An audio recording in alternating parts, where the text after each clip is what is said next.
Hey everybody, welcome to another edition of Time About the Movies. Today we're looking at the movies released during the weekend of May 19th, 1989.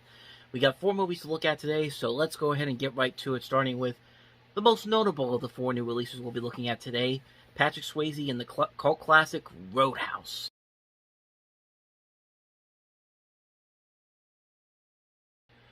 Or as Peter Griffin would say, Roadhouse. What more can you say? It's friggin' Roadhouse, man. It's 80s action, cheesy, good time. I'm not even making words right now, but that's pretty much what Roadhouse is. It's a cheesy, good, fun, over the top action film that is. I mean, it knows what it is. It's one of those movies that came out around this time that knows exactly what it's trying to be. Just it's not meant to be taken seriously at all. It's supposed to be like this insane, fun, cheesy, over the top, fun adventure film, and it definitely is. It definitely is. It's definitely one of Patrick Swayze's most notable films, and for pretty much a good reason. Like, it's really hard not to like this movie. I mean, you could say, yeah, it's cliched, it's very generic story-wise, but it's just fun, man. It's just a fun, cheesy 80s action film. I mean, that's what it sells you. That's what it is, man. Like, it's just I've got nothing else to say about it. It's just a fun, over-the-top, cheesy 80s action movie. It's got Patrick Swayze. What more do you need? Roadhouse. That's all I gotta say. So let's move on to the next movie, and which is How I Got Into College.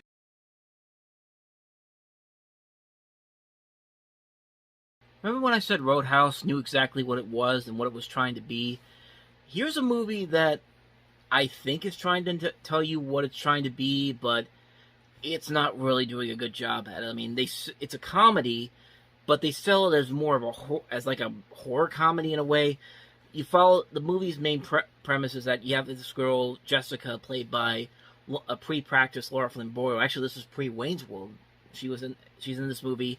It's her attempt to get into Ramsey College, and Marlon's the boy in this, Corey Parker, and they just it's a weird comedy. Like, it tries to sell you, it's selling it to you as like a horror comedy in a way, like a 50 style horror movie, but not even a 50 style horror movie, a 50 style horror comedy. But the movie itself really doesn't have an identity to it. It's trying to be, the movie itself is trying to be more like a traditional romantic comedy in a way, but I don't know. It just didn't work for me. Like, it didn't really work. You also have Anthony Edwards in here.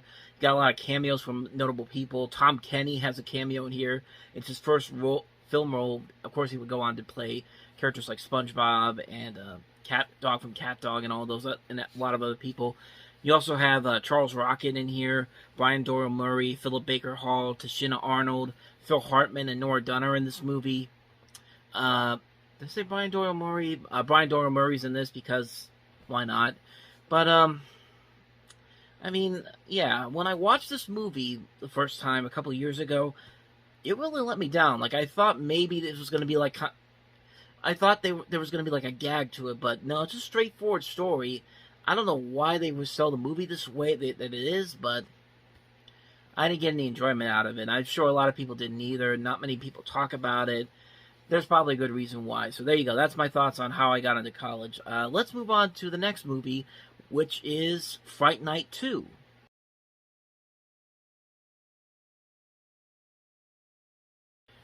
Again, much like How I Got Into College, this was a movie that I think is trying to sell itself as something completely different than what it actually is. This is, of course, a sequel to the original Fright Night from 1985.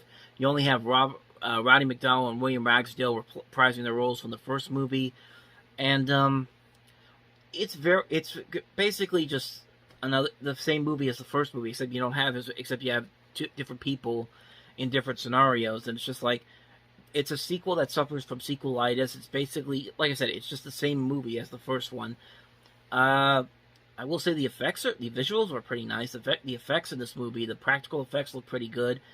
The bits of comedy, they're all right. Like, I do like there's a little bit of comedy involved in this, but other than that, though, this is pretty forgettable. Like, the original Fright Night had a lot of moments that stood out very well, but this one's just kind of like, here we go again. We're just going to do the same thing all over again, and it definitely doesn't have that same feel as the first movie did. So that's just my personal take on Fright Night Part 2. So let's go ahead and move on to the last movie, Miracle Mile.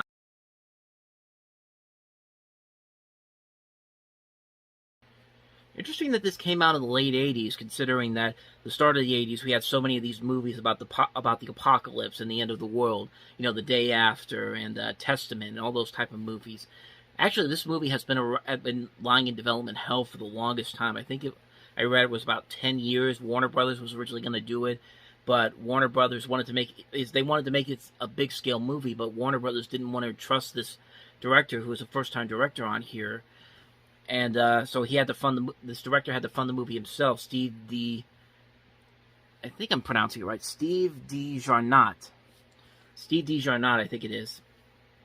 But, you know, I'm pleasantly surprised. Like, this movie really came out of nowhere for me, and I gotta say, I was really impressed by it. I like the way that this movie is shot in real time. It doesn't feel fake whatsoever. The visual look of the movie is very stylish. I like the cast in this movie. You've got Anthony Edwards, this is the second movie that came out this weekend after How I Got Into College.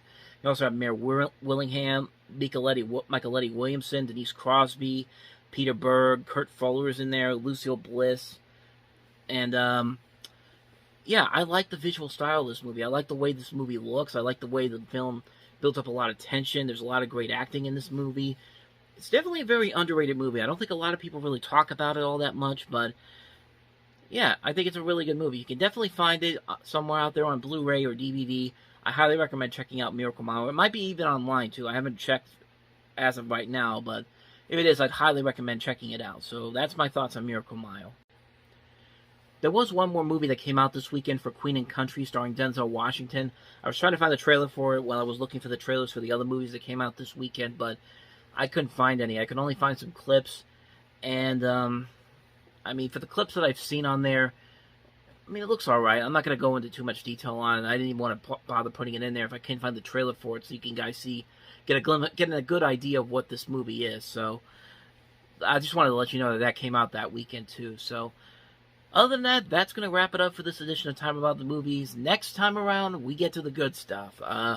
One movie comes out next weekend, but it's a big one, man. Indiana Jones and the Last Crusade. I'm going to do a full review on this movie for the next episode. So definitely check that out. Thank you guys for watching. And as always, if you want to see more of these videos, check out the playlist on the next page and check out the previous episode. I'll see you guys tomorrow for the Indiana Jones and the Last Crusade review. And until then, take care. Have a good one, everybody.